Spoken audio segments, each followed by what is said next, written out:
പണ്ട് പാലസ്തീനയിൽ ഒരു അടിമയെ പെർമനൻ്റ് ആക്കാൻ ചെയ്തിരുന്ന ഒരു സ്ട്രേഞ്ച് സെർമണി ഉണ്ട്. ബൈബിളിൽ വായിക്കാം. പുറപ്പാടിൻ്റെ പുസ്തകം 21-ാം അധ്യായത്തിൽ, നിയമത്തിന് 15-ാം അധ്യായത്തിൽ നമ്മളത് കാണുന്നുണ്ട്. നിങ്ങളുടെ കൂടെ 6 വർഷം ജോലി എടുക്കുന്ന ഒരു അടിമ, 7ാമത്തെ വർഷം നിങ്ങൾ അവന് ഫ്രീ ആയിട്ട് വിടണം. ആ സമയത്ത് അവൻ പറയാണ്, എനിക്ക് നിങ്ങളെയാണ് ഇഷ്ടം, എനിക്ക് നിങ്ങളുടെ കൂടെ നിന്നാൽ മതിയെന്ന് പറഞ്ഞാൽ നിങ്ങൾ അവനെ വാതിൽപ്പടിയുടെ അടുത്തേക്ക് കൊണ്ടുപോയിട്ട് അവൻ്റെ ചെവി അതിലേക്ക് ചേർത്ത് വെച്ചിട്ടൊരു തുളയിടണം. സ്ട്രേഞ്ചാണ്, പക്ഷേ മീനിങ് ബ്യൂട്ടിഫുള്ളാണ്. എന്തുകൊണ്ട് അടയാളം, എന്തുകൊണ്ട് ഡോർ പോസ്റ്റ്, എന്തുകൊണ്ട് ചെവി?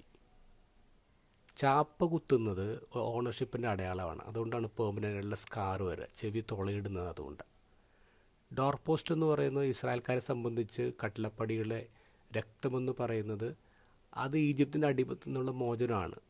സ്ലേവറിൽ നിന്ന് രക്ഷപ്പെട്ട ഒരു കഥയുണ്ട് അതിനകത്ത്. അപ്പോൾ ഡോറെന്ന് പറയുന്നത് ഒരു ഫ്രീഡമാണ്, ഒരു ചോയ്സാണ്, ഒരു ഓപ്പർച്യൂണിറ്റിയാണ്. എനിക്ക് അകത്തേക്ക് കയറാം, അല്ലെങ്കിൽ പുറത്തേക്ക് പോകാം. അപ്പം ഞാൻ അടിമയാണ്, പക്ഷേ ഫ്രീഡം ഉള്ള അടിമയാണ്. അതാണ് ഡോറ് പറയാം. ഇനി എന്തുകൊണ്ട് ചെവിയിൽ തുളയിടുന്നു? ചെവി. ലേവ്യരുടെ പുസ്തകം 8-ാം അധ്യായത്തിൽ വായിക്കുന്നുണ്ട്, ഒരു പുരോഹിതനെ കോൺസെക്രേറ്റ് ചെയ്യുമ്പോൾ ആടിൻ്റെ രക്തം എടുത്തിട്ട് വലത്തെ ചെവിയുടെ ടിപ്പിലും വലത്തെ കൈയുടെ തള്ളവിരലിലും വലത്തെ കാലിൻ്റെ തള്ളവിരലിലും പുരട്ടണം. എന്ന് പറഞ്ഞാൽ എൻ്റെ ചെവി തൊട്ട് എൻ്റെ കാൽപാദം വരെ ഞാൻ ദൈവത്തിന് കോൺസെക്രേറ്റ് ചെയ്യാണ്.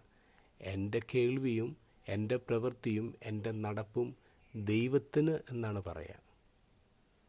ഇന്നത്തെ ഗോസ്പലിൽ ഈശോ എന്താ പറയുക? എൻ്റെ അമ്മയേക്കാൾ ഭാഗ്യമുള്ളവരാരാണ്? വചനം കേൾക്കുകയും അതനുസരിച്ച് ജീവിക്കുകയും ചെയ്യുന്നവരാണ്. എൻ്റെ കേൾവിയും എൻ്റെ പ്രവൃത്തിയും എൻ്റെ നടപ്പും അത് ദൈവത്തിന് കോൺസെക്രേറ്റ് ചെയ്യുന്നു. ശരിക്കും നമ്മൾ അടിമയാണ്. പൗലോസിൻ്റെ ഭാഷയിൽ അങ്ങനെയാണ്, നമ്മൾ അടിമയാണ്, പക്ഷെ ഫ്രീഡമുള്ള, ചോയ്സുള്ള അടിമകളാണ്.